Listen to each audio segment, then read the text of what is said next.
Veja no ICL Notícias, segunda edição.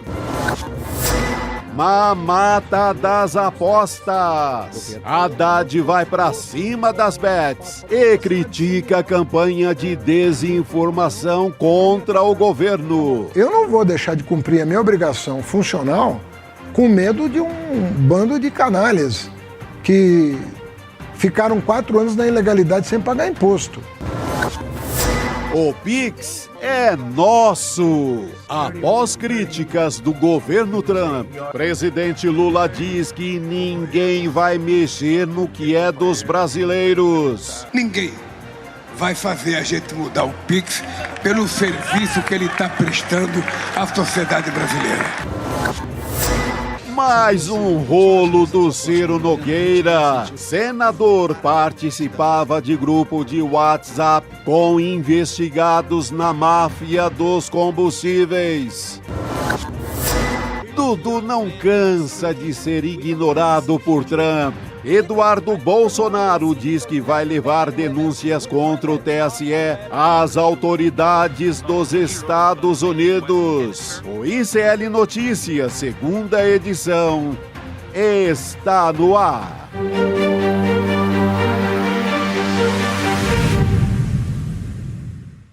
Olá, boa tarde. Seja muito bem-vindo, seja muito bem-vinda. O ICL Notícias, segunda edição, está começando. Estamos ao vivo em todos os nossos canais nesta quinta-feira, dia 2 de abril de 2026.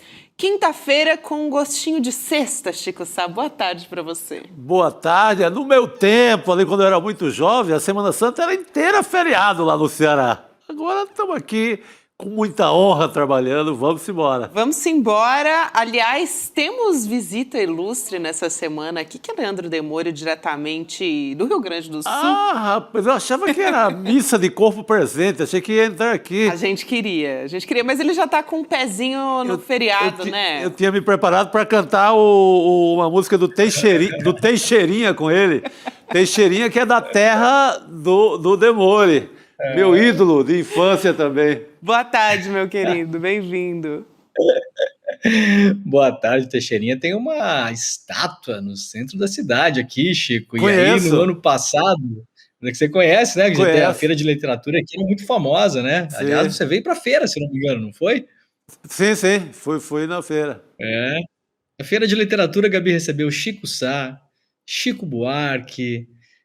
assim, é só, entendeu? Só gente desse nível. Só grandes assim, nomes, né? Tamo bem. Da cultura brasileira, incrível. Que é a terra também do Tasso de Castro, né?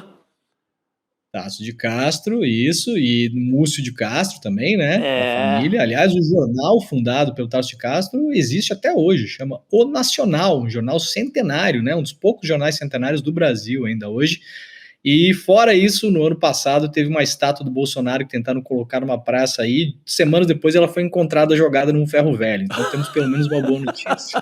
Essa é inspirada bravo povo de Passo Fundo. Dos mesmos criadores de quem botou fogo no Borba Gato em São Paulo, né? Bandeirante. Totalmente. O espírito é meio que o mesmo aí, né? A mesma história. É isso aí, muito bom, gente. A gente já aqui pensando em sextar, mas tem muita notícia para a gente trazer. Aliás, hoje foi um dia especial lá no ICL Notícias, primeira edição. O Leandro Demôrio estava ali junto com os nossos colegas do N1, entrevistando o Fernando Haddad, pré-candidato ao governo do estado de São Paulo, que concedeu essa entrevista para a gente. E muito boa, muito reveladora, assistir, né? Completa, vale a pena assistir, mas a gente traz alguns trechos muito aqui reveladora. para repercutir também. Um desses trechos que a gente vai avaliar aqui é sobre as bets, né? As casas de apostas esportivas que, segundo o Haddad, e a gente também pode conferir com os nossos próprios olhos, né? Promoveram uma campanha de desinformação contra ele, não só contra ele, mas também, né, depois da decisão de tributar esse setor. Então, vamos começar por esse trecho, tem muito a ser discutido e analisado. Então, vamos começar por aí, pessoal. Por que a Bet está fazendo isso? Vamos nos lembrar, as bets ficaram os 4 anos do governo Bolsonaro sem pagar imposto. Essas bets que aliciaram, inclusive, crianças para o jogo, Essas bets ficaram 4 anos, ao contrário de uma farmácia, de uma padaria, de uma loja, de uma indústria, de um serviço, de um cabeleireiro, de um padeiro, elas ficaram sem pagar imposto nenhum. Nem imposto de renda. Nada. Nem imposto sobre o lucro. Nada, nada, nada. 4 anos sem pagar imposto. Aí eles fizeram uma campanha contra mim, me apelidando de taxado, porque eu resolvi cobrar imposto de bet. Agora eu fico me perguntando, se um empresário que gera emprego, se um empresário que paga aluguel, paga luz, paga condomínio, paga imposto, como todos nós que somos trabalhadores e pagamos impostos, por que uma bet vai ser tratada como uma Santa Casa de Misericórdia? Se ela produz doença e não saúde. A bet adoece as pessoas. 1% dos apostadores, isso é a estimativa mundial, adoece as pessoas. Se a gente não tiver dinheiro sequer para cuidar das pessoas que a bet adoece, por que nós vamos deixar isso aqui funcionando? O presidente Lula, inclusive, está estudando se mantém essa autorização que o Bolsonaro deu para as bets funcionarem. Agora, enquanto funcionam, tem que pagar imposto. Como elas se revoltaram contra pagar impostos, elas começaram essa campanha contra mim. Então, eles inventaram um apelido e começaram a disseminar desinformação para me atacar. Agora, eu não vou deixar de cumprir a minha obrigação funcional com medo de um bando de canalhas que ficaram 4 anos na ilegalidade sem pagar imposto. Ô, Demori, eu já vou te passar a palavra, eu queria convidar todo mundo que está nos acompanhando a votar no nosso chat. Tem uma enquete que é sobre esse assunto. A pergunta é a seguinte, para você que está nos acompanhando e comentando no nosso chat. O governo Lula deveria proibir as bets no Brasil? A gente vai colocar na tela também para você acompanhar. Você vota sim ou não. Daqui a pouco a gente traz aqui também, a gente fez uma capa, né? A nossa equipe preparou. Mas no final do programa a gente traz esse resultado. O Demori, e não só, né? É claro que o Haddad trouxe aqui uma série de apontamentos muito importantes, mas a gente falava semana passada sobre a responsabilidade das bets também, patrocinando página de fofoca, fazendo campanha e desinformação contra o governo, né? Mais uma faceta aí das bets também. O Haddad deu uma resposta muito boa e, para além disso, ele comentou, né, a denúncia que a gente fez aqui no ICL, né, o nosso time todo aqui, a gente falou sobre isso no N2 também. O Chico é um velho conhecido como jornalista, né, do tal do Fernandinho OIG, né, conhece todas as tretas do cara, explicou pra gente na semana passada aí que essas 7 bet games aí, essa bet aí é a bet que tá patrocinando esses perfis de fofoca. E aí, 2 informações bem interessantes, Gabi e Chico. Primeiro, o governo ele tem um monitoramento de redes sociais feito pela Fundação Getúlio Vargas, que é um serviço que é entregue toda semana para o governo para entender quais são os grandes temas das redes sociais. E na semana passada, eu tive acesso a esse estudo, né?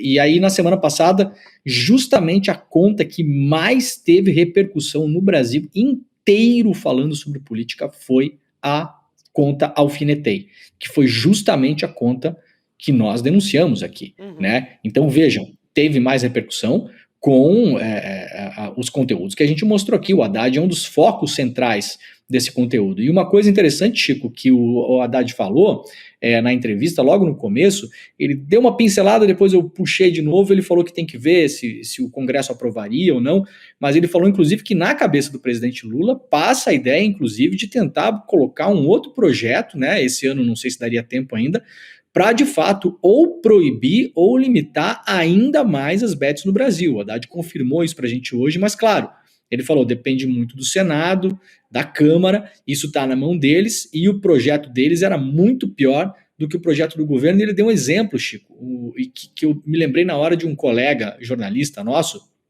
Obviamente não vou revelar quem é, porque é uma questão de foro íntimo, né? Mas eu conversei com ele antes, ele falou que eu poderia contar a história sem contar o nome dele, né, Gabi? Encontrei no ano passado esse colega em Brasília, numa das minhas viagens para lá, colega nosso da imprensa, né? Assim, aquela coisa que você não olha e não diz que está acontecendo isso, né? E ele virou de fato um doente de bets, teve que ser de fato internado, tomar medicação, recorreu ao SUS. Ele teve que, inclusive, baixar um dispositivo no celular dele que impedisse que ele pudesse baixar os aplicativos das bets, teve que fazer isso. E nesse meio tempo ele teve 2 recaídas, ele me falou. E aí a legislação nova que o governo propôs e acabou conseguindo fazer com que ela valesse, ela foi muito boa para ele, porque agora você pode, Chico, colocar o seu CPF numa espécie de lista de bloqueio, e aí você não consegue mais abrir conta em nenhuma bet. Isso é legislação, né, que o Haddad até foi o cara que colocou essa legislação para votar, né, por uma questão de saúde pública. Porque o que me explicava esse colega? Ele chegou a comprar celulares usados mais baratos para poder acessar a bet nos outros celulares. E aí era aquele mecanismo, cara, assim, ó, tô falando, até me arrepio aqui, porque esse colega, além de tudo, é um amigo, né, querido, né? Ele comprava, Chico, como se fosse comprar droga num lugar assim, né?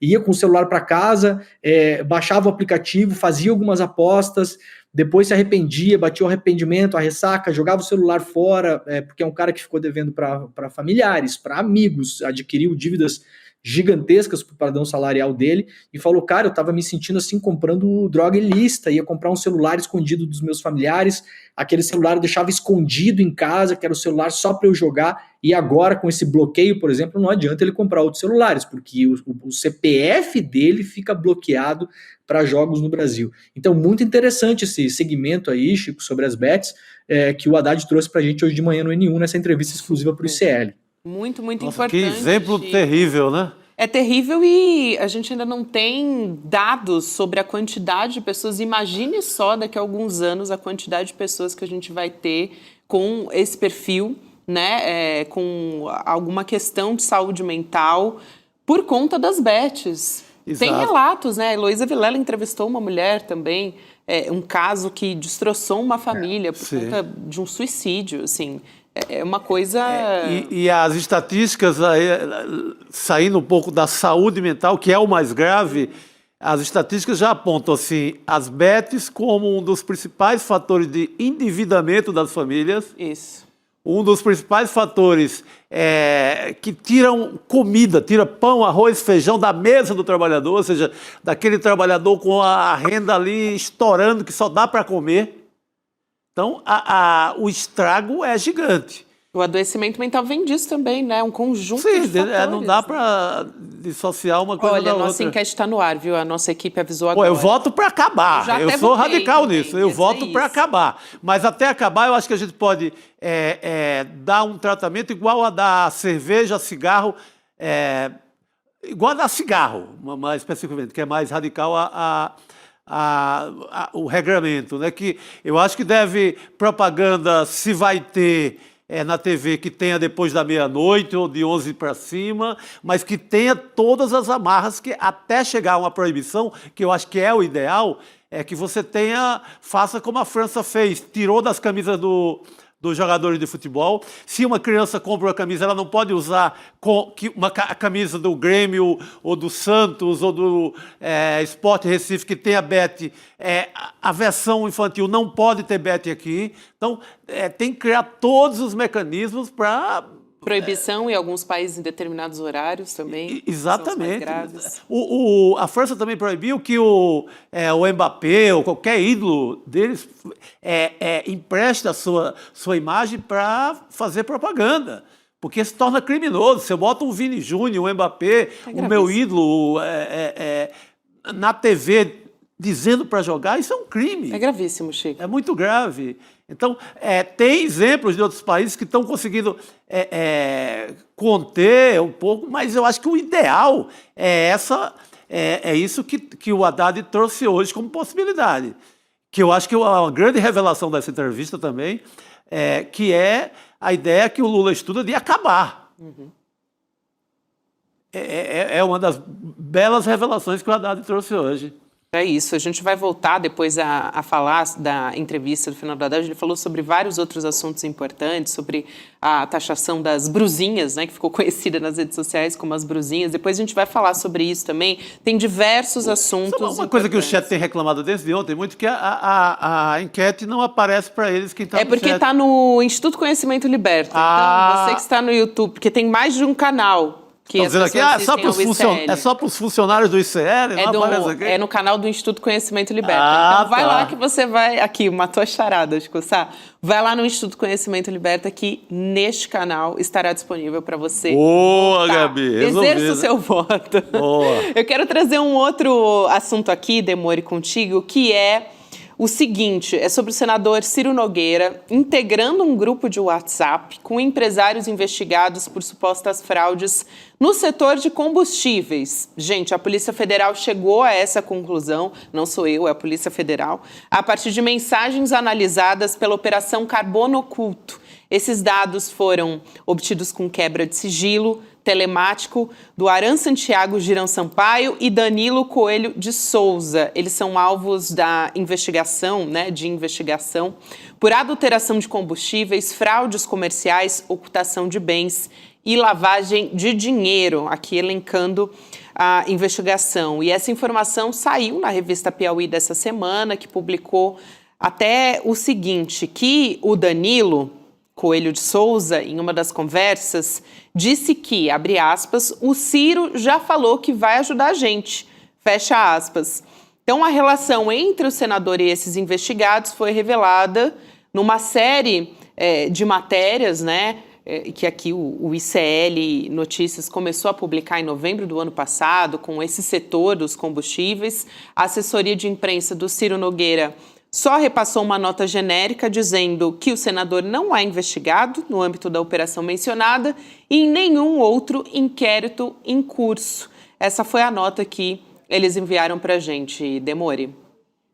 Olha, esse caso é o caso que nós trouxemos no ano passado, né, Gabi, da Operação Carbono 86, né? A gente publicou uma série de matérias em novembro, mostrando basicamente que um assessor do Ciro Nogueira, braço direito dele, o Vitor, né, que aliás são compadres, né, ele tinha recebido mais de R$200 mil em uma conta, numa fintech que ele abriu só para esse recebimento de dinheiro dessa turma aí, dos postos HD, da Carbono Oculto 86. O irmão do Ciro Nogueira tinha uma empresa registrada no mesmo endereço da empresa desses dois caras, do Danilo e do Aran, e a empresa agropecuária, cujo Ciro Nogueira é sócio, tinha recebido mais de R$80 mil de depósitos dessa turma da Carbono Oculto 86, depósito que veio do BK Bank, que é considerada a fintech da lavanderia do PCC. Isso nós publicamos no ano passado. Depois, este ano, o Ciro Nogueira negou conhecimento, que não tem relacionamento com os caras. Esse ano, então, nós publicamos uma foto do Ciro Nogueira com esses dois investigados. Foto, aliás, que foi usada na matéria agora da revista Piauí, né? A revista Piauí pediu autorização para o ICL, porque a foto é uma foto que foi obtida com exclusividade pelo ICL. Obviamente, a gente cedeu autorização, porque o trabalho da Piauí, nesse caso, é um trabalho muito bom também, né? Em relação a esse caso do Ciro Nogueira. Agora, qual que é a revelação? A revelação é o seguinte: esses dois, Danilo e Aran, tinham uma rede de postos lá no Piauí, e essa rede de postos eles queriam vender para o Beto Louco e para o Mohamed Primo, os caras que estão foragidos até hoje da Carbono Oculto, apontados pela polícia como com ligação, inclusive, com o primeiro comando da capital, o PCC. Caras que estão envolvidos em toda a arquitetura de fundos da Reag Investimentos, que conecta com o Banco Master, né? A gente já explicou isso aqui, né? Então, veja que os escândalos hoje em dia eles estão todos conectados. O Ciro Nogueira, nessa matéria da Piauí, ele aparece nas conversas de WhatsApp, ele tinha um grupo, ele, senador Ciro Nogueira, o seu assessor Vitor, o Danilo e o Aran, que eram os caras dos postos que estavam querendo vender esses postos para o Beto Louco e para o Primo. O negócio é feito, Gabi. É feito. A empresa que comprou os postos, ela foi fundada 6 dias antes da compra. Eles fundaram a empresa, compraram os postos, e esses postos fazem parte dessa cadeia que foi investigada pela Carbono Oculto. E o Ciro Nogueira, nas mensagens, inclusive, ele marca uma conversa com essa turma toda na casa dele, senador Ciro Nogueira, em um determinado dia, 9h30 da manhã, e pelas mensagens o Ciro Nogueira aparece, Chico, como um cara que está facilitando o negócio. Então o Ciro é o cara que vai conversar com um, conversar com o outro, vem para cá, eu apresento, senta aqui, vamos conversar. Ele aparece como um cara que está, um corretor, né? O corretor que está corretando o negócio. Então a matéria coloca mais um elemento nessa história do Ciro Nogueira intrinsecamente conectado com esses caras da Carbono Culto 86, Chico. Total, não.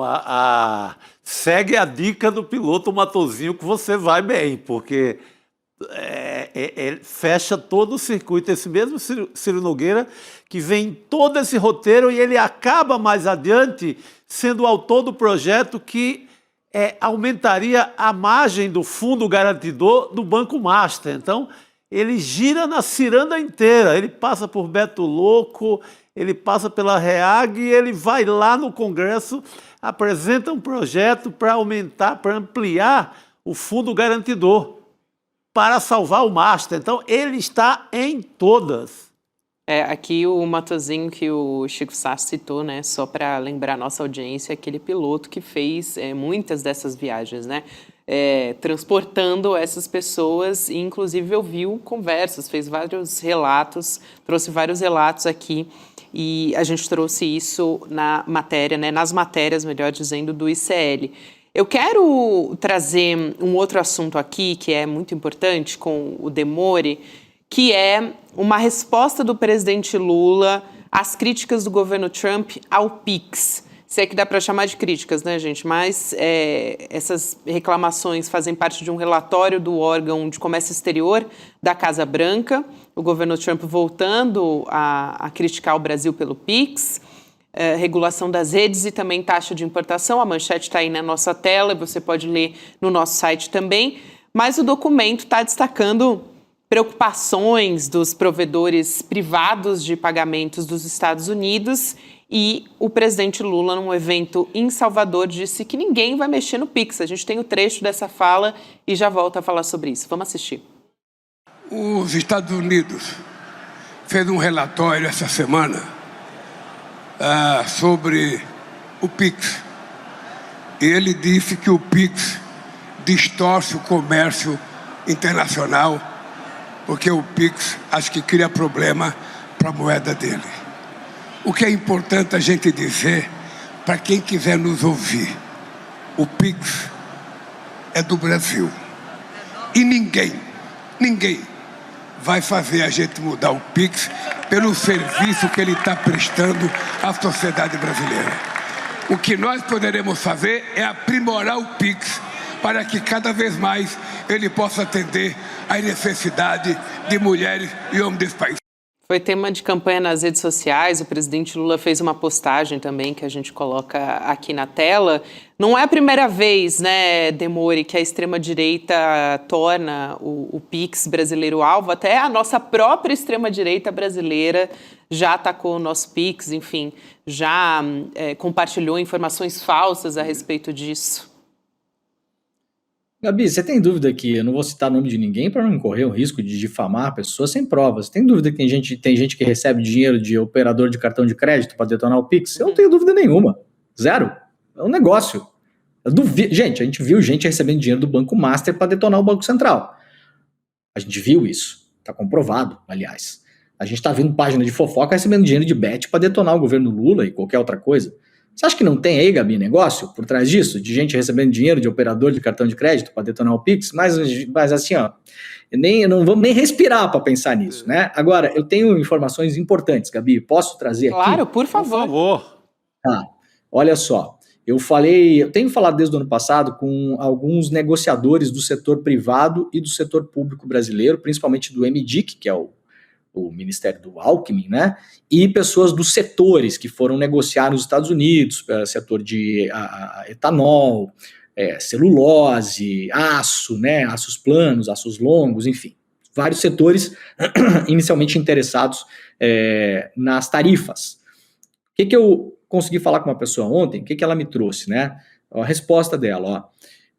Como você sabe, eu estive na discussão da seção 301 nos Estados Unidos em setembro. A seção 301 é essa investigação comercial que os Estados Unidos estão fazendo em relação ao Brasil e podem usar isso para impor novas tarifas, já que o Supremo lá, a Suprema Corte dos Estados Unidos, derrubou aquelas tarifas gerais do Trump. Agora ele precisa explicar tecnicamente por que é que quer colocar tarifas nos setores nos países. Então eles estão usando um instrumento nos Estados Unidos chamado seção 301. Essa pessoa é um negociador do setor privado, eu não vou abrir qual setor aqui, a pessoa pediu sigilo, né, mas passa as informações conforme as coisas vão andando. O que ela me disse? A audiência pública em setembro. Chico, resposta da pessoa, foi uma pancadaria, tá? Me escreveu ontem. Esse relatório de hoje do Trump, que é o relatório de ontem, vem para validar a pancadaria e preparar o terreno para mais tarifas. O que é que temos de novidade? A grande questão que está no centro dessa conversa são as terras raras. Me disse a fonte. Se o Brasil ceder nisso, pode evitar várias tarifas em setores que podem ser de 15% a 20% a depender do setor. É isso que os Estados Unidos estão estudando. Então, vão ameaçar, ele até escreveu aqui, o famoso bode na sala, vão ameaçar com tarifas de 15% a 25% em vários setores. Se o Brasil ceder nas terras raras, podem liberar as tarifas. O ponto é que o plano do governo nesse momento é industrializar, né, essas terras raras no Brasil. Os Estados Unidos não querem isso. Os Estados Unidos querem que a gente mande o produto bruto para lá para eles fazerem a parte industrial, que é o que dá mais dinheiro, nos Estados Unidos. Essa é a briga que a gente vai ter que comprar nos próximos tempos. O que mais me disse essa fonte? Sobre PIX.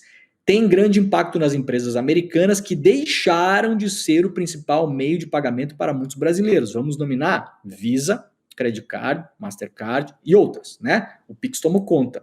Mas não há nada em tese que os Estados Unidos possam alegar contra o Brasil para impor tarifas em relação ao Pix. Então, não vejo nenhum tipo de negociação em relação ao Pix, me disse essa fonte. Outra coisa importante, Chico, que aí isso me deixou mais preocupado. Existe a investigação ativa desde março do ano passado para aplicar essas tarifas dentro dessa sanção 301.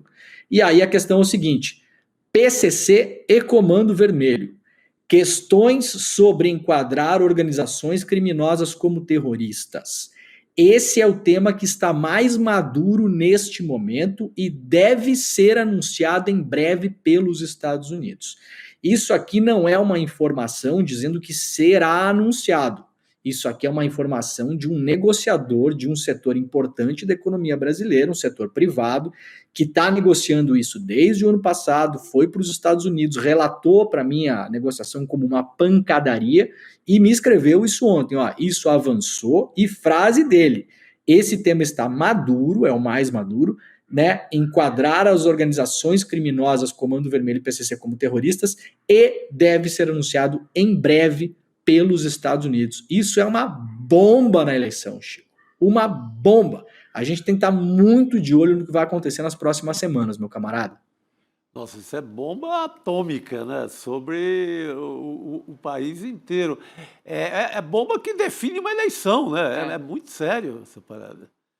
Se isso evoluiu e está como a fonte aí diz, meu Deus do céu. É uma preocupação, né? A gente vai continuar acompanhando essa história. E uma forma de acabar com fronteira, com divisa, com a ideia de país, com a ideia de pátria quase, né? Porque você abre toda aqueles 2.000 quilômetros de fronteira ali da Amazônia, fácil. Entra e faz o que quiser. E até janeiro, quem duvidava que os Estados Unidos poderiam fazer incursões militares viu o que aconteceu na Venezuela, né? Sim. Não há mais dúvida de que podem, né, gente? E também não faltam outros motivos, querendo classificar como narcoterrorismo, tem várias intenções aí que estão sendo colocadas. Eduardo Bolsonaro, Flávio Bolsonaro também indo para fora, fazendo discursos, conversando com gente do governo Trump, contra o Brasil.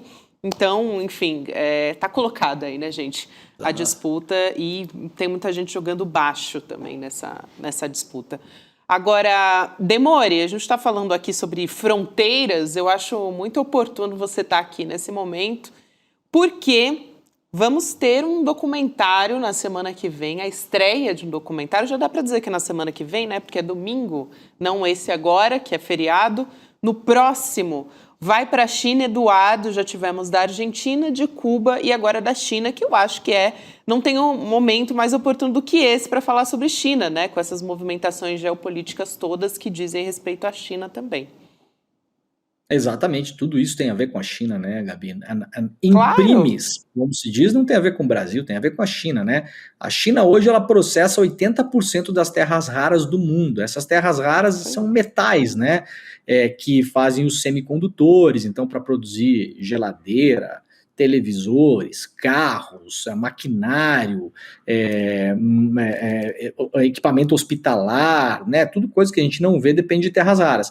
A China hoje ela processa 80%, não só porque ela tem capacidade de mineração, porque o processamento disso é um procedimento industrial muito sofisticado, né? Tá na fronteira tecnológica. Os Estados Unidos não tem nem o maquinário ainda, como o chinês hoje. Os Estados Unidos estão correndo atrás.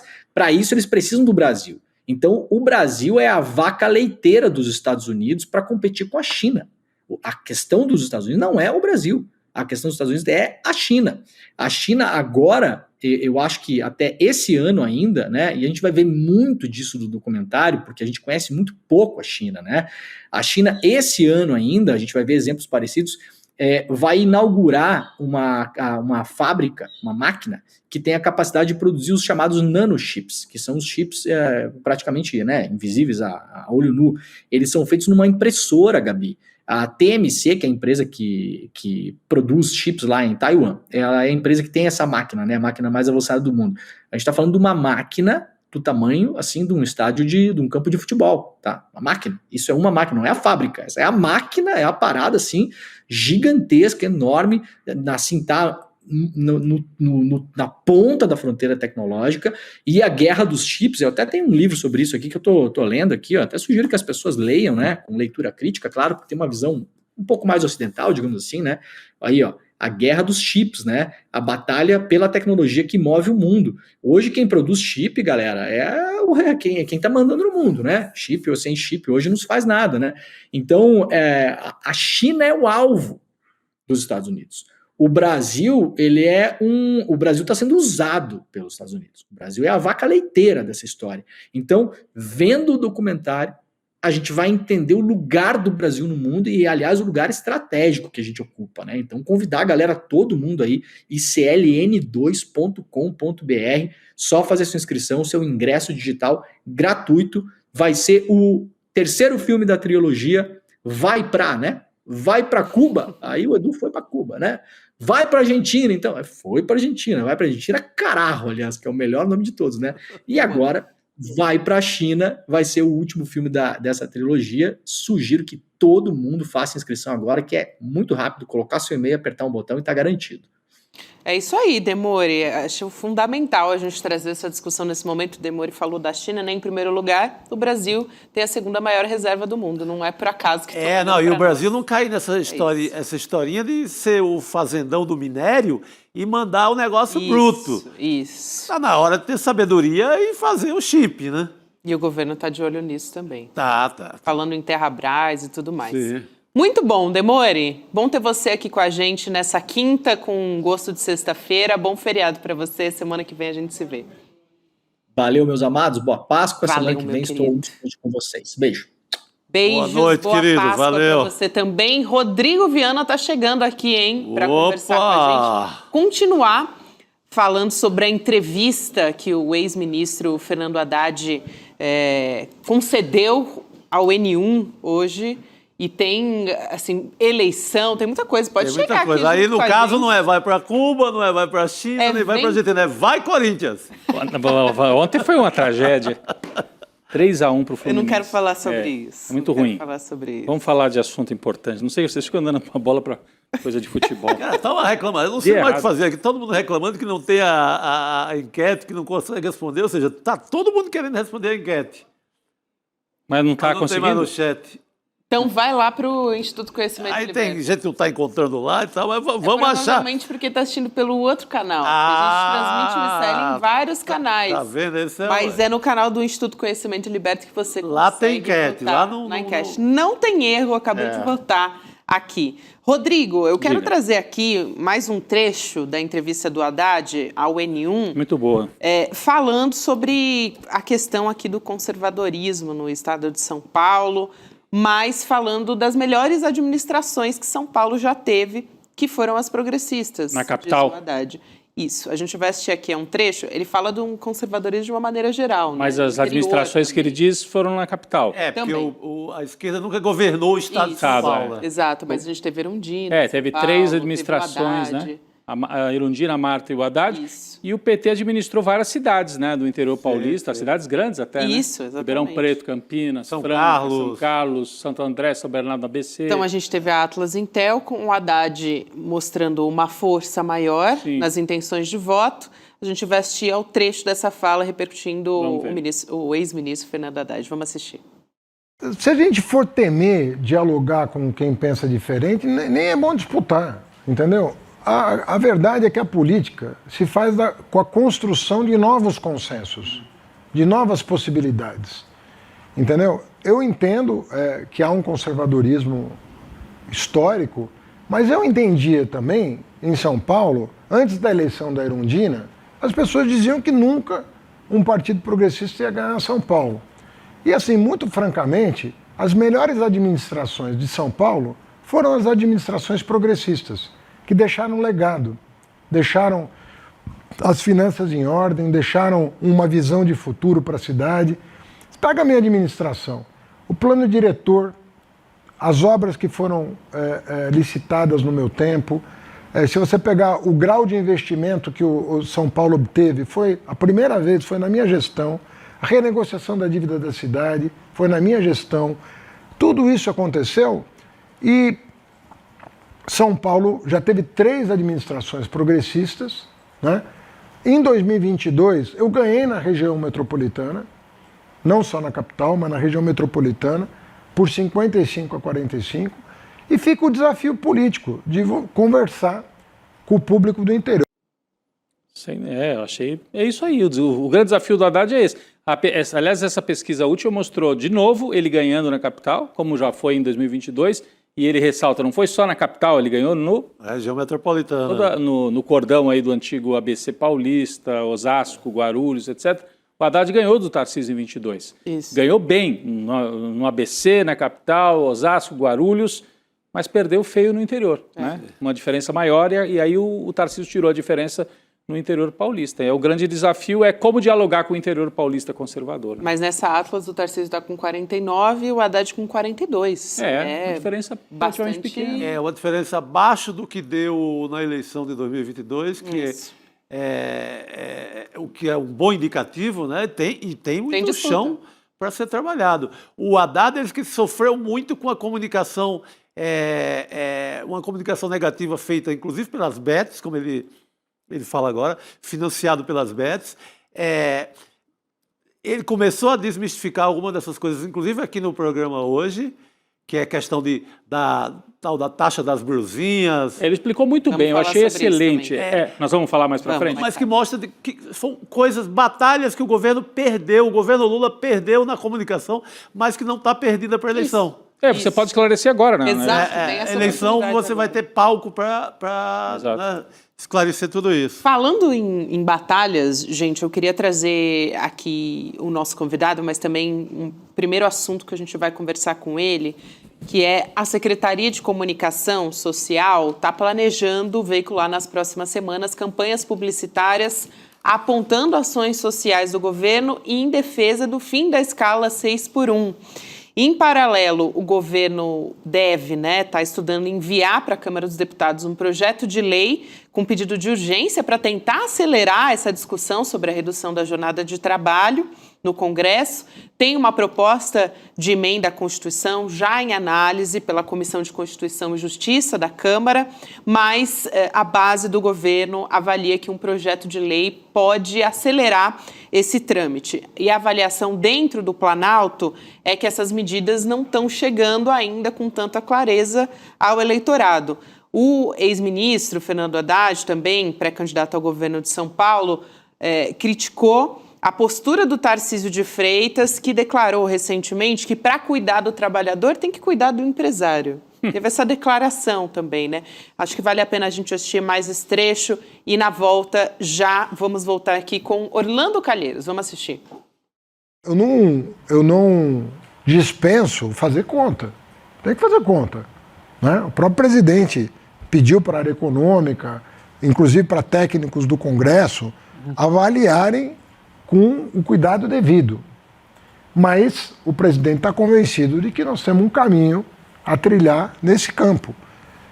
Então, o governador ele demonstra pouca preocupação com o trabalhador, né? Ele deu uma declaração contra a isenção de 5 mil, né? Ele falou, isso aí não dá, tem que... tá cobrando imposto do andar de cima que não paga, pode prejudicar o andar de cima que não paga. Imagina, o cara rico no Brasil não paga imposto e o governador está preocupado com ele. E com o cara que ganha 5 mil que paga, o governador não está. Então, o governador tem uma visão de mundo desequilibrada a favor do capital. Entendeu? Nós estamos numa sociedade capitalista. Tudo bem. Mas você não pode... Essa visão atrasada de que se você favorecer só o capital, tudo vai ficar uma maravilha, não funciona. Com desigualdade, com muita desigualdade, você enriquece alguns e você não promove o crescimento econômico, que vai favorecer todos. Então fica uma coisa tacanha, de meia dúzia acumularem bilhões e o povo na miséria. Quando você equilibra o jogo entre capital e trabalho, o capital ganha mais, não ganha menos. Porque você faz a roda da economia girar e o crescimento econômico acaba beneficiando todo mundo.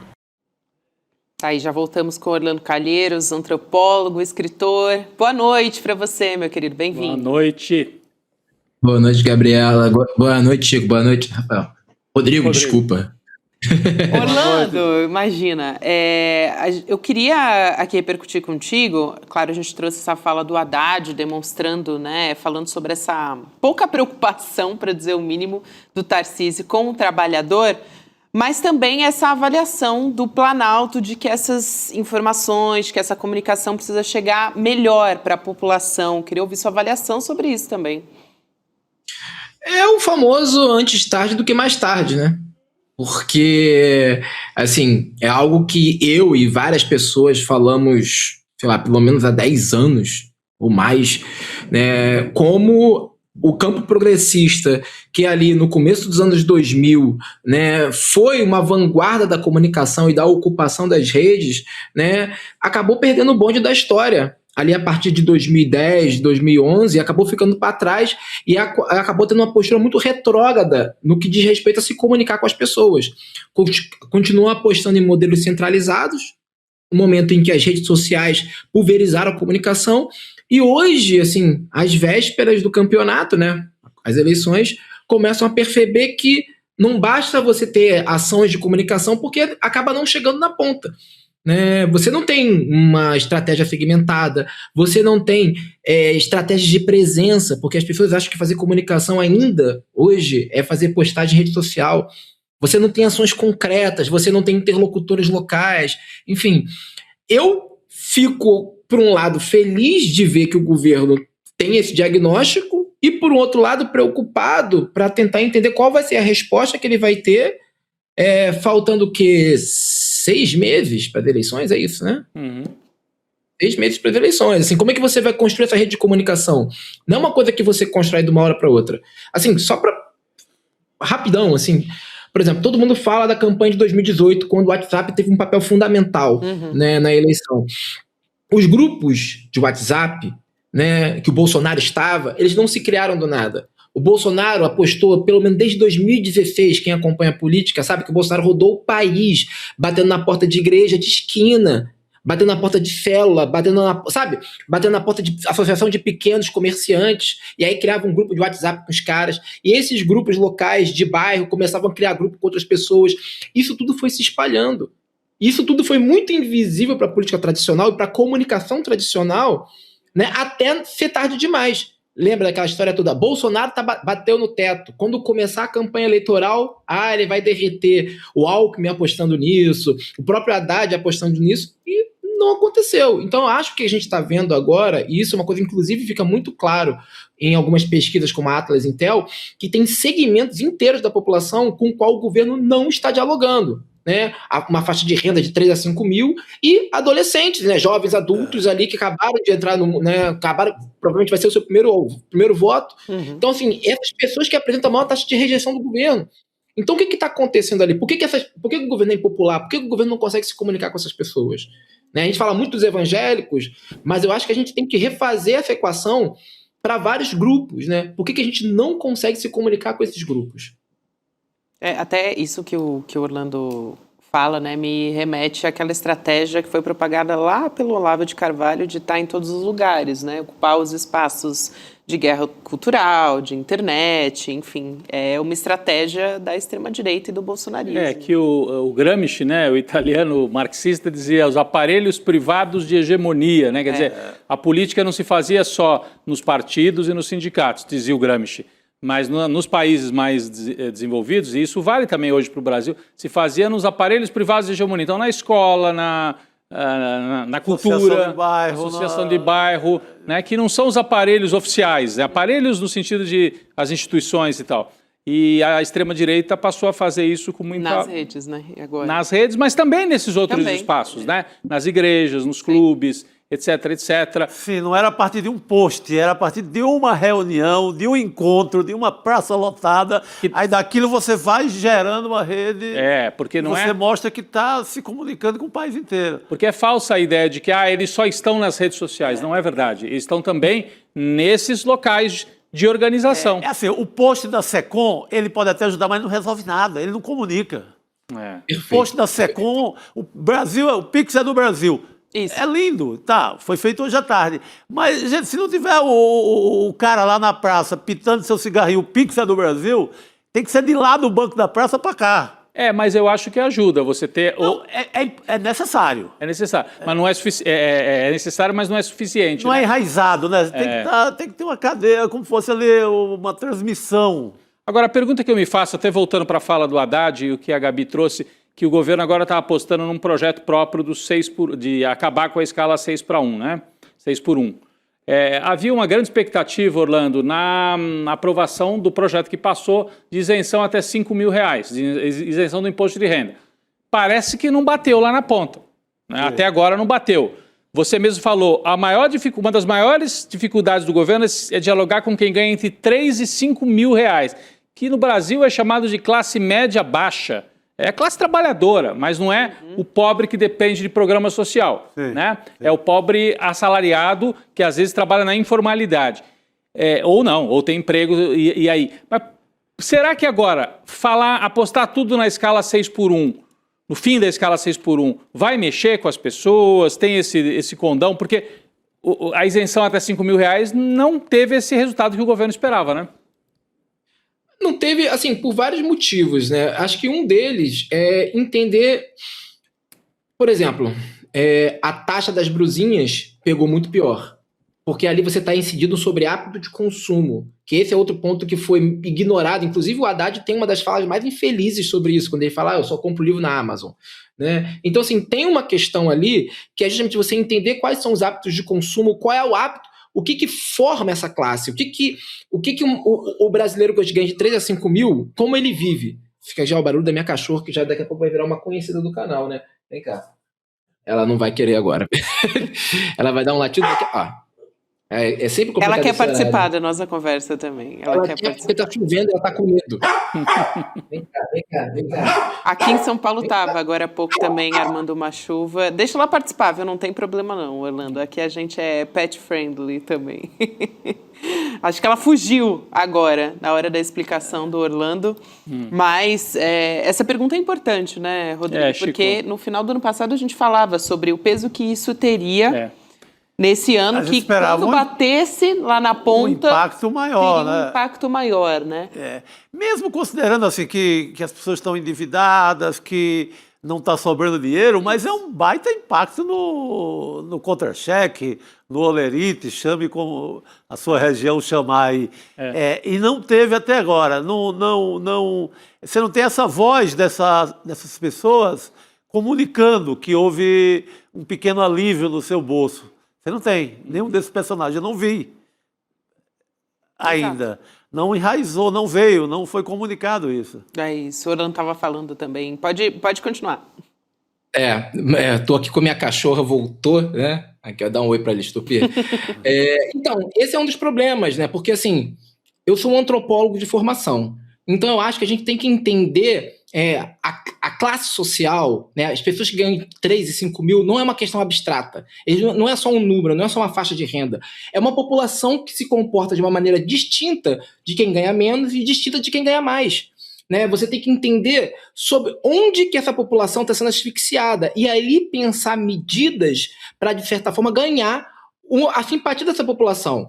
Por exemplo, o fim da escala 6x1, que para mim é uma das pautas mais urgentes do Brasil nesse momento, infelizmente, com essa população não deve gerar tanta repercussão. Né? Não deve gerar. Inclusive, talvez haja nessa população talvez um dos maiores polos de resistência a isso. Porque existe todo um discurso um tanto quanto terrorista que chega a dizer assim, olha só, os preços vão aumentar, né? Aquela coisa, o shopping não vai abrir mais no fim de semana, enfim. Então, assim, a gente tem que entender, por isso que eu falo da comunicação segmentada e tentar entender o que vai funcionar para essa população. Eu só vou dar um exemplo aqui, uma coisa que eu sempre não canso de falar. Não existe só um Bolsonaro. Não existe só um Bolsonaro, existe um Bolsonaro sob medida para cada categoria que ele trabalha. Então, por exemplo, existia um Bolsonaro que era para os evangélicos, existia um Bolsonaro que era para os grupos de, hoje em dia vamos chamar de Red Pill e companhia, existia um Bolsonaro para os militares, que era feito sob medida, a comunicação era sob medida, e mais do que isso, você tinha personagens que eram os porta-vozes dele nesses lugares. Por exemplo, no campo dos evangélicos, se você olhasse grupo de evangélico, parecia que o Bolsonaro não era o presidente, parecia que a Damares era a presidenta. A Michelle, toda a popularidade da Michelle vem daí. Todo esse... Né, guerra espiritual, a linguagem, exato. Esse capital político que ela tem nessas eleições vem disso. Uhum. Então esse que é uma questão que está em jogo. Essa é uma questão que está em jogo agora, entendeu? Então quem é o interlocutor do governo nessa faixa de renda? Quem é? É isso que a gente não sabe, né? Muito bom, muito bom. Ela concorda. Ela acabou de concordar, exatamente. É isso aí, Tupi. Tupi maravilhosa.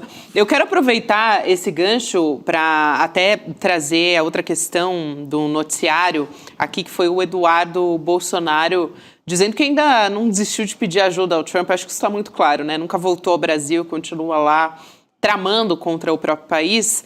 Mas a ideia é interferir realmente na nossa eleição presidencial, né? Ele deu uma entrevista ao portal Metrópolis, ao Paulo Capelli, dizendo que vai apresentar denúncias ao governo Donald Trump e outras autoridades também americanas, caso enxergue parcialidade do TSE, ele, Eduardo Bolsonaro. A gente vai ver aqui um trecho do que ele disse, colocar na tela. Abre aspas, a Casa Branca, a deputados, a senadores e a quaisquer outras pessoas que tenham algum poder efetivo ou mesmo notoriedade, seja nas redes sociais, seja dos jornais internacionais. Onde eu estiver espaço, onde eu for consultado a levar informação, ali eu estarei para me expressar.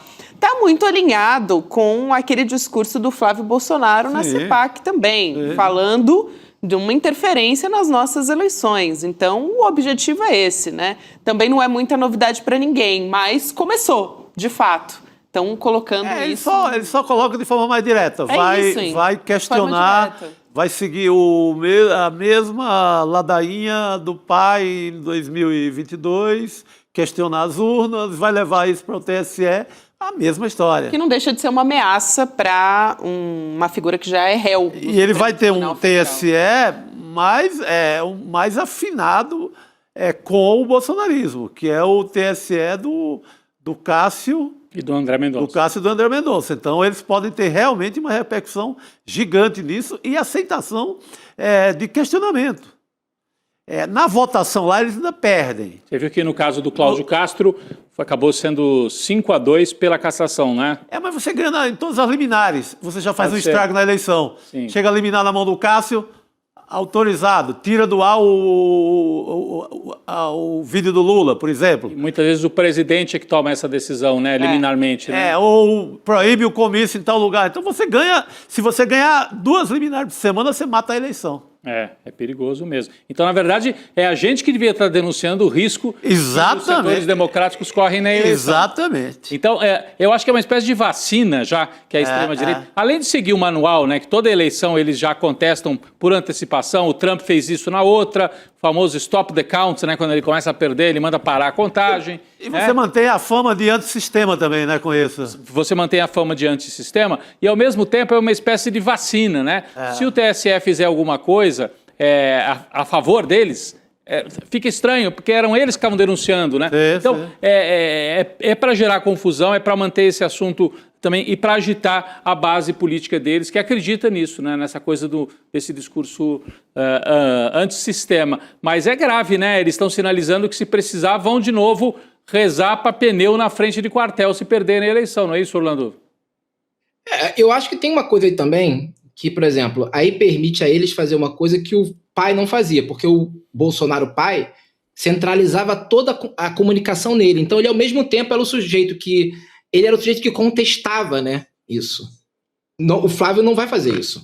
O Flávio adota uma postura um pouco mais, digamos, conciliadora, né? O Flávio, inclusive, tem toda aquela questão da CPI do lava-toga que ele não aprovou e tudo. Já o Eduardo lá fora, ele pode fazer isso sem medo de ser preso, sem medo de trazer consequência para a campanha, porque ele não vai fazer parte oficial da campanha.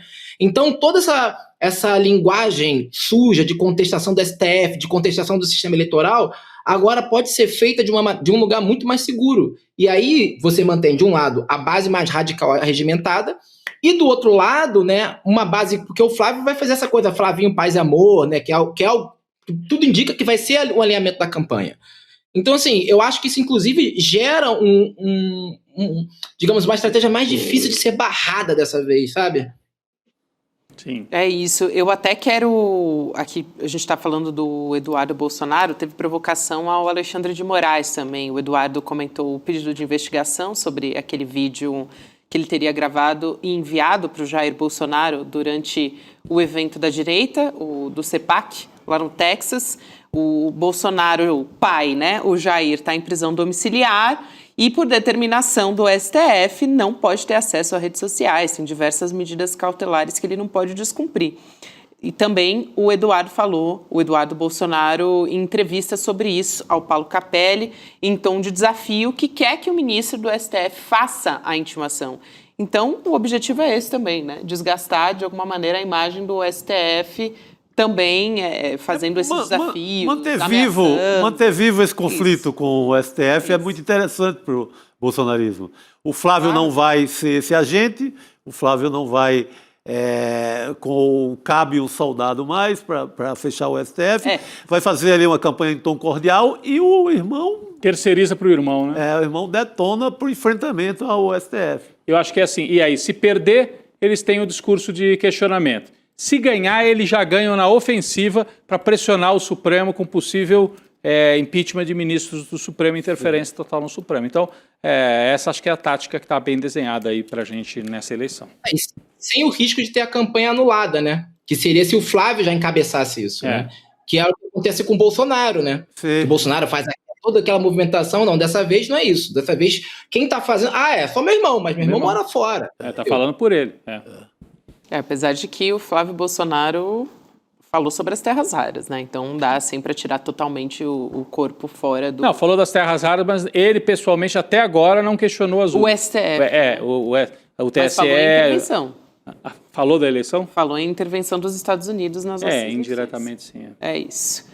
Orlando, bom ter você aqui com a gente. Obrigada. Espero que a gente se veja de novo em breve. E vamos, né? Porque eleições estão aí. Tchau, Tupi, também. Tchau. Que participa sempre. Desculpa, gente. Hoje tá demais.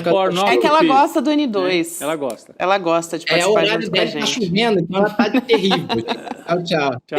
Imagina, Valeu, deixa o nosso N2 ainda mais carismática a presença dela. Falando em carisma, quem tá chegando aí é Cristina Serra com a gente. Nessa quinta-feira. Abre alas. Para Cristina Serra. Já vou dar boa noite para Cris Serra. Aqui, Cris, boa noite. Boa noite, Gabi, Chico, Rodrigo, todo mundo que está aqui.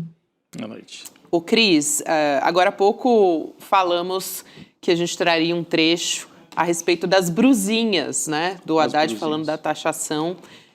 Então, a gente vai assistir ele trouxe, quase que, assim, destrinchou essa história e também desmistificando um pouco essa questão, né, de quem está cobrando a taxa, quem é que não está. Então a gente vai assistir esse Tudo trecho. que deveria ter dito lá na hora que Pois começou é. a confusão e que ele ganha o apelido de taxade. Ele mesmo falou disso. Ele perde, assim, da maneira feia essa guerra de comunicação. O governo perde, o governo fica... Não há explicação alguma no momento. Pelo amor de Deus. E foi uma aprovação unânime do Congresso que teve ali a articulação dos governadores. A gente vai assistir esse trecho e volta a conversar com a Cris Serra. Vamos lá. Todos os governadores tomaram essa decisão no âmbito subnacional. Não é uma decisão federal. E a segunda decisão foi de 100% dos partidos do Congresso Nacional, que aprovaram por unanimidade uma cobrança mínima para combater o contrabando. Foi isso que foi decidido. Então foi 100% dos partidos no Congresso Nacional e 100% dos governadores. Isso não passou pela mesa do presidente Lula. Não passou. Então, de novo, aí é engraçado que até o nosso campo desinforma, perguntando se eu estou arrependido de uma decisão que eu não tomei. Importantíssimo esse esclarecimento. E assim, ninguém, veja só, nenhum jornalista perguntou para um governador de direita, de extrema direita, se ele está arrependido de cobrar o ICMS sobre importação. E por que não perguntam para ele? Porque é interessante que esse assunto fique cravado como uma decisão do Executivo Federal. E não foi do Executivo. Foi do Legislativo Federal e do colegiado de governadores do país. Do país. Porque não precisava nem de lei para colocar um imposto de importação. Nem de lei, era uma portaria. E o presidente Lula não queria. Mas, diante da pressão do varejo brasileiro, o varejo brasileiro foi aos governadores, o velho da Havan, o cara da Riachuelo, todos os bolsonaristas que você conhece, que tem loja de varejo, foram nos governadores pedir a taxa das blusinhas. Os governadores concordaram com isso. O Tarcísio, o Zema, o Eduardo Leite, o Cláudio Castro, todo mundo que a extrema-direita adora, concordou em atender o varejo brasileiro, que é composto majoritariamente de empresários bolsonaristas. Foi importante ter a oportunidade de desmentir isso, mas tanto é que ficou colada a imagem que o governo está até avaliando uma MP para derrubar essa cobrança. Isso está sendo É um estrago sem estudado. fim, gente, que, pô, não dá para... Eu acho que isso que ele disse hoje por que você não pergunta ao Tarcísio em São Paulo? Porque faltou isso ao longo desse tempo inteiro. Até pra gente que se diz bem informado, a gente não sabia direito. Imagina, né, a população que não tem nem tempo de parar para ver um jornal. Cris.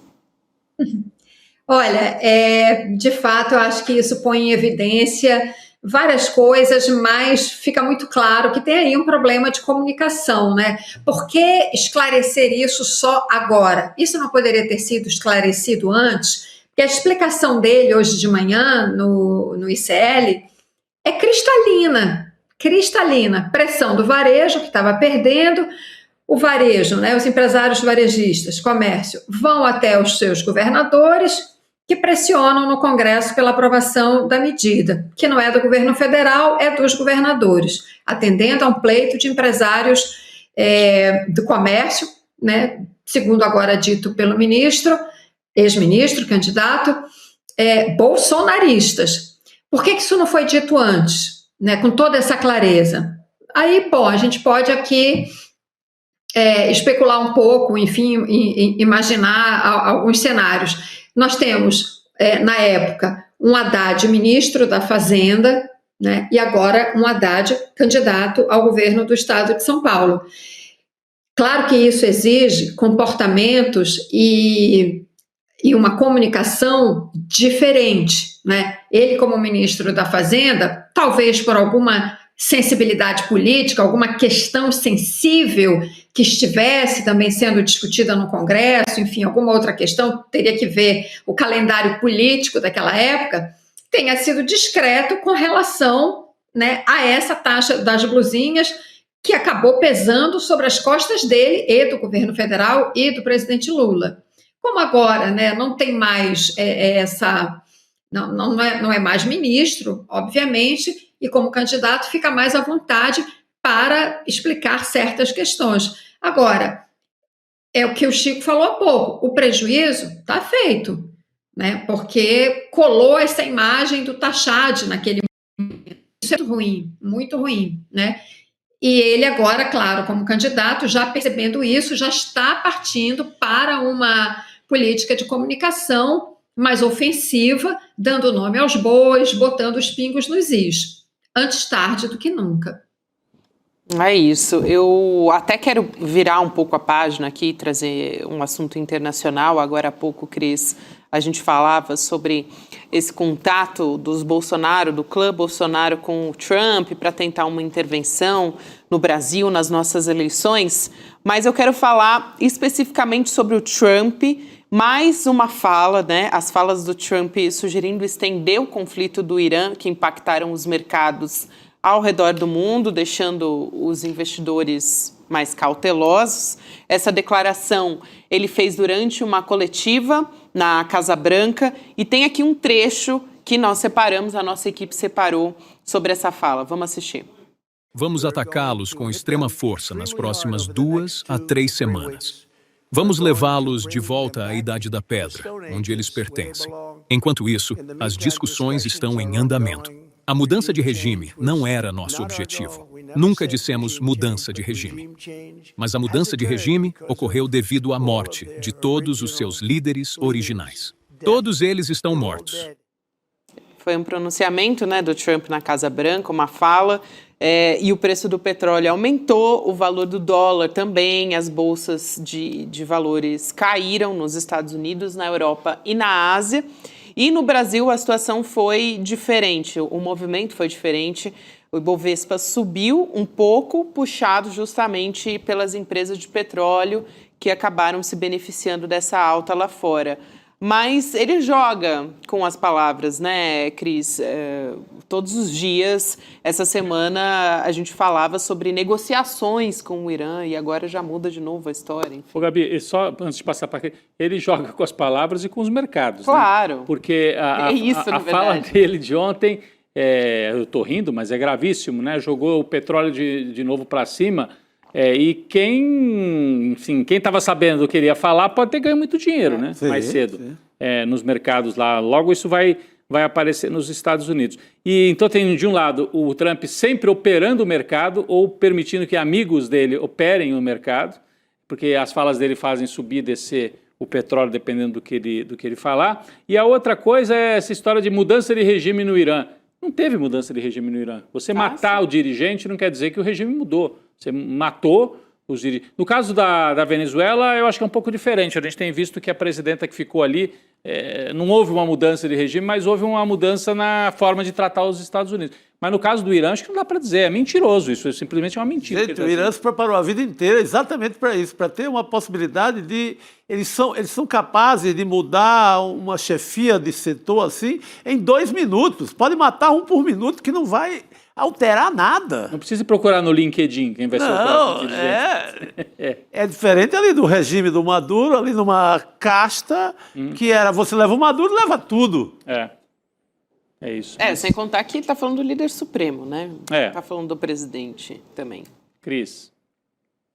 São 2 situações bem diferentes, Venezuela e Irã. A gente ainda vai entender direito, algum dia, o que aconteceu na Venezuela, mas para mim parece cada vez mais claro que houve uma negociação prévia. O governo dos Estados Unidos, gente de Trump, já estava em conversações com gente do governo da Venezuela. Entregou-se Maduro para preservar, de alguma forma, aquela estrutura de governo, né? De fato, não houve uma mudança de regime na Venezuela. Quem é a presidente? É quem era vice-presidente do Maduro, Delcy Rodrigues, que, aliás, hoje, se eu não estou enganada, teve as sanções que os Estados Unidos tinham imposto à figura dela, ela teve as sanções retiradas. Isso quer dizer muita coisa. Mas a gente ainda vai entender isso um dia. Vamos para o Irã, né, que é a situação mais candente agora. Além dessa questão que o Rodrigo mencionou do mercado, muita gente está ganhando dinheiro com isso. Cada vez que o Trump fala, já vi algumas matérias na imprensa norte-americana investigando e tentando ver exatamente quem é que está mais se beneficiando dessas falas para ganhar dinheiro. Agora, a gente está num ambiente de total incerteza e volatilidade, porque nós estamos falando de uma guerra que sufocou ali o Irã acertadamente como estratégia para se defender, estrangulou o Estreito de Hormuz, só passa quem ele autoriza, quem ele não autoriza não passa, né? E isso é que, digamos assim, desnorteou os norte-americanos, o Trump. Eles não sabem o que fazer, eles não estavam preparados para essa estratégia do Irã, né, que vem dando certo. Claro que o Irã está pagando um custo altíssimo, está sendo bombardeado todo dia, milhares de pessoas, já mais de 1.000 pessoas, mais de 1.000, 2.000, 3.000, algo assim, mortas. Aquele ataque inominável a uma escola de meninas, enfim, com muito custo, mas o Irã está se defendendo, né? E o Trump, de fato, não esperava por isso, não esperava essa estratégia de defesa inteligente do Irã.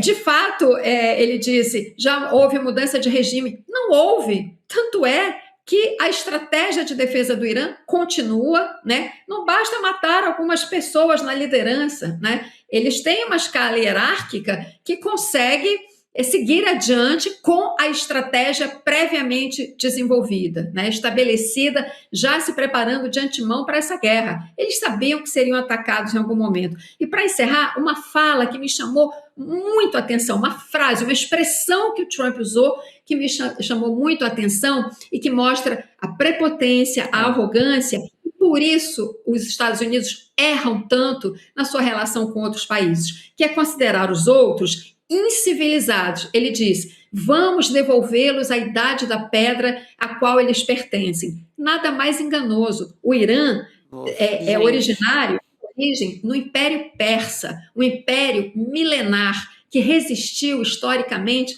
a muitas tentativas de invasão e que aprendeu a se defender e que está mostrando essa capacidade de resposta aos Estados Unidos.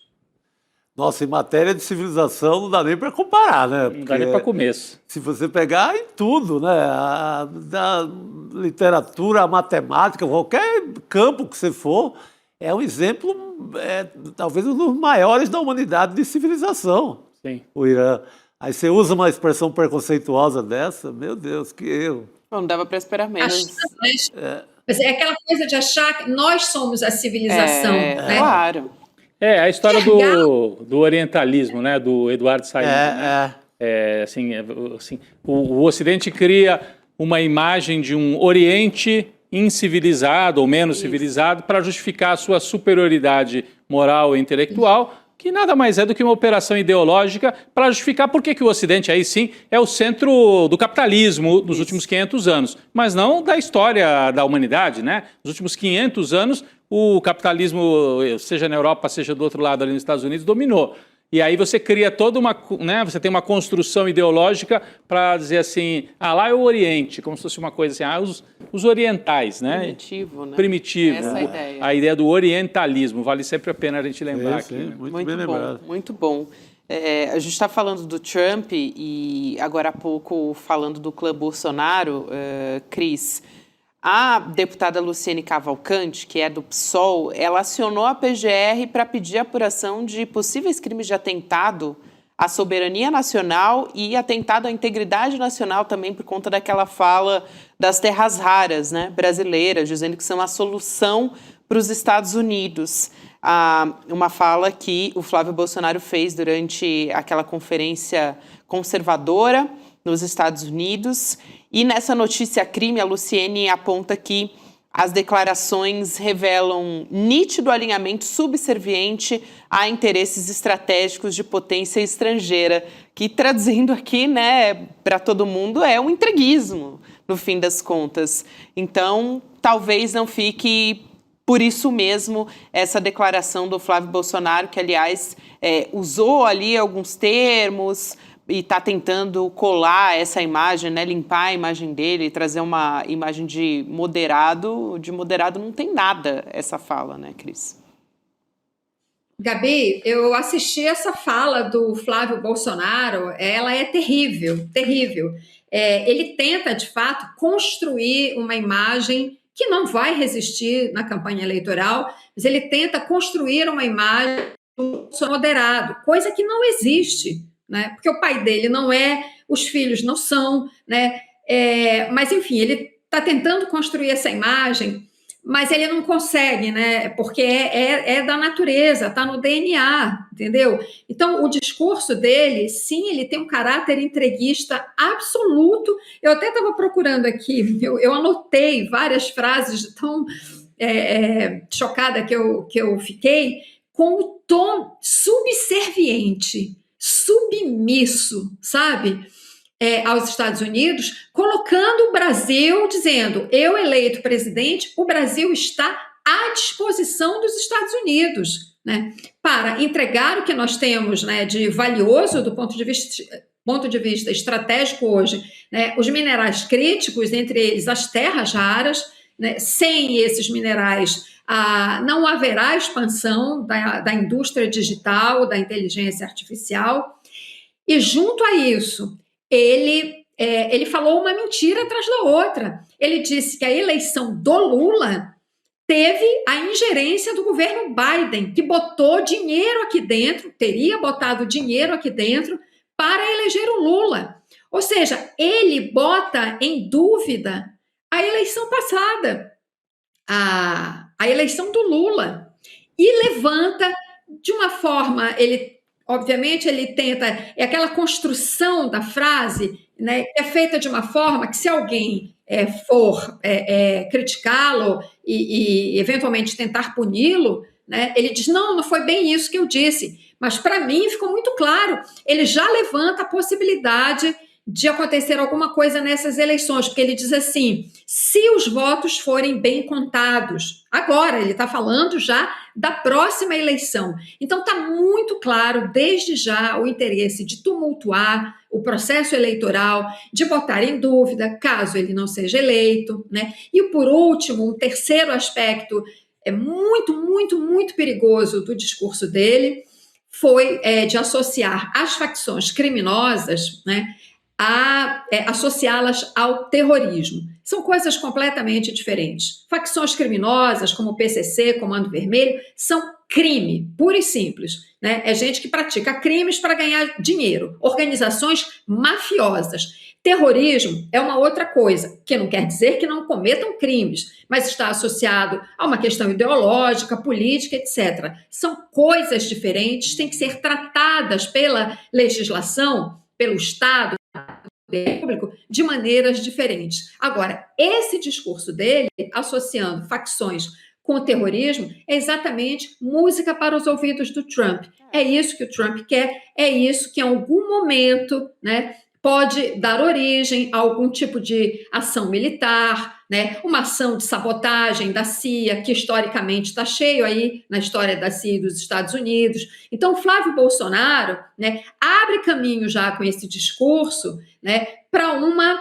clara associação dele com Trump, né, neste sentido, de fazer da América do Sul, da América Latina, um território onde ele poderá aqui implantar a militarização que ele, Trump, almeja para, de acordo com o que está lá na doutrina Monroe, que ele mesmo divulgou, né, transformar a América Latina no quintal dos Estados Unidos. Isso não pode acontecer e por isso essa iniciativa é muito importante para desmontar essa falsa figura de um Flávio Bolsonaro moderado. Isso não existe. Exatamente, é um Flávio Bolsonaro que quer abrir, né, o Brasil para uma intervenção. A Cris foi muito didática, e eu trazer também mais essa fala sobre o narcoterrorismo também, não só sobre as terras raras. Importantíssima, Cris, essa sua fala aqui. Daqui a pouco a gente vai trazer o resultado da nossa enquete para o pessoal que está votando, mas tem ainda um assunto que a gente quer trazer aqui, Cris, que é o seguinte: a Polícia Militar de São Paulo decidiu aposentar aquele tenente-coronel Geraldo Leite Rosa Neto. Para você que não se lembra desse nome, é o réu pelo assassinato da esposa. a PM, a soldado Gisele Alves Santana, um caso que, infelizmente, tomou um noticiário por conta daquelas mensagens horrorosas que foram divulgadas, né? Aquela troca de mensagens, um discurso totalmente ligado a movimentos, né? Um discurso muito parecido com o que o movimento Red Pill prega nessas conversas de YouTube, enfim, nas redes sociais também. Essa decisão sobre a aposentadoria foi publicada hoje, nessa quinta-feira, no Diário Oficial do Estado, e com isso ele deixa o serviço ativo e passa a receber a aposentadoria integral. Sabe de quanto, Rodrigo? Aqui, ó. R$21 mil por mês, mais ou menos. Esse é o valor. A Secretaria de Segurança Pública de São Paulo informou que abriu um processo interino contra o tenente-coronel e ele pode ser demitido e perder o posto e a patente, mesmo já estando na reserva. Isso é um absurdo e me lembrou muito o caso da aposentadoria compulsória dos magistrados.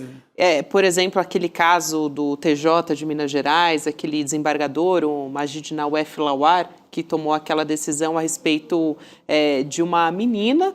De pedofilia, né? De pedofilia, de uma menina, enfim, ele autorizou basicamente aquele caso, aí voltou atrás depois porque repercutiu muito mal, e aí o que aconteceu? Aposentadoria compulsória, né? É um prêmio, vamos premiar.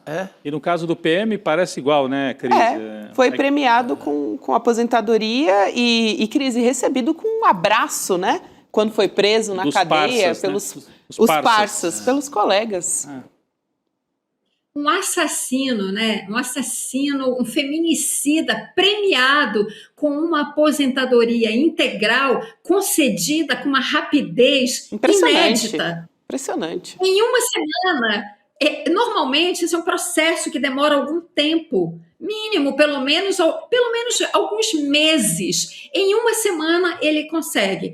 Esse sujeito, que além de ter assassinado a esposa, como já está claro pelas perícias, pela investigação, né, mudou a cena do crime, cometeu fraude processual. E agora, né, mais do que de repente, com tamanha frieza, o cara tem tempo, né, de pensar, bom, preciso garantir logo a minha aposentadoria.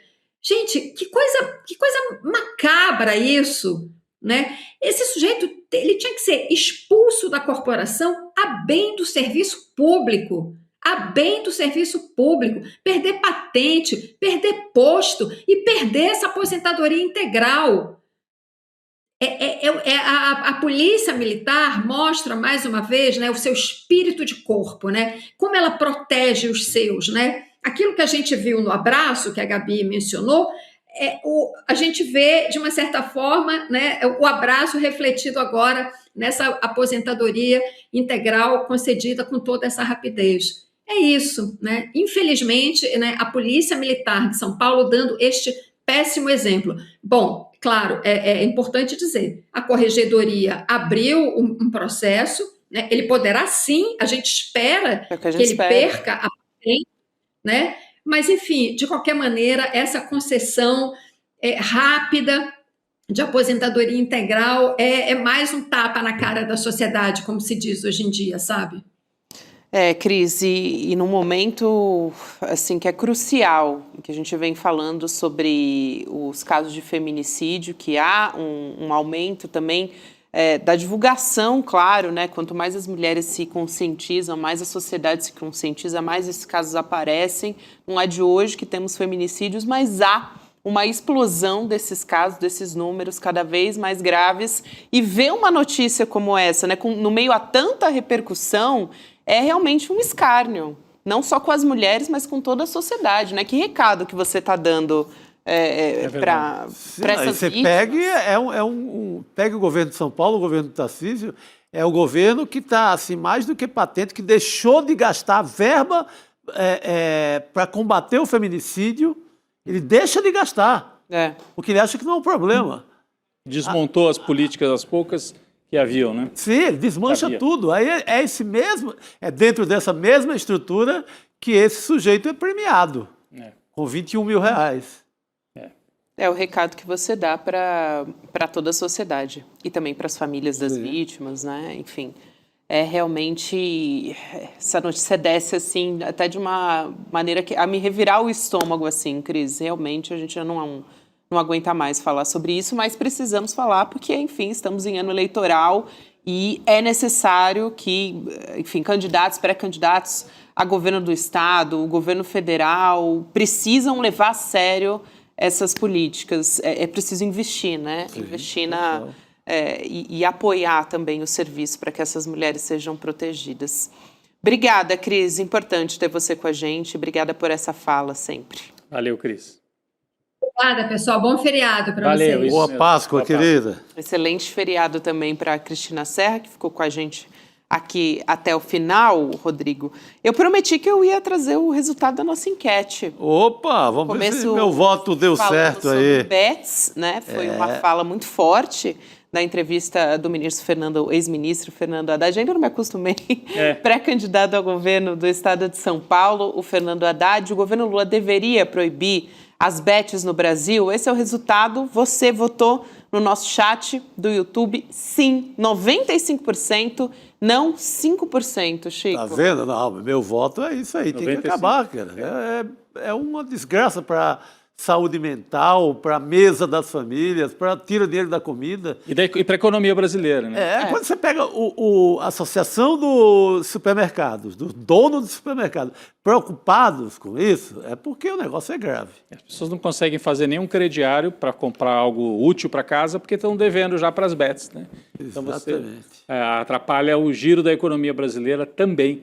Isso é grave. Você falou do Haddad, que você não se acostumou a chamá-lo de ex-ministro. Ele tem cara de ministro. Mas sabe que ele tem uma cara de governador de São Paulo também? Tá com cara, tá? Com cara de governador de São Paulo. Tá com cara de governador. Se ele conseguir, e principalmente se ele conseguir tirar toda essa má fama que ele ganhou aí, por conta de uma comunicação errada que o governo federal fez, ele pode triunfar sim. Já teve um primeiro termômetro. Começou bem, aqui no ICL, começou bem. Exclusiva que é o N1, ao ICL Notícias, primeira edição. Pessoal, agradecer a todos que participaram deste programa, não só você que votou, mas você que comentou no nosso chat também, que deu o like na nossa transmissão sempre do YouTube.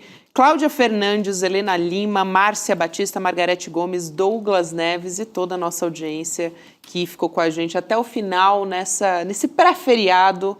Boa Páscoa para quem é de Páscoa, bom feriado, bom descanso para quem for descansar.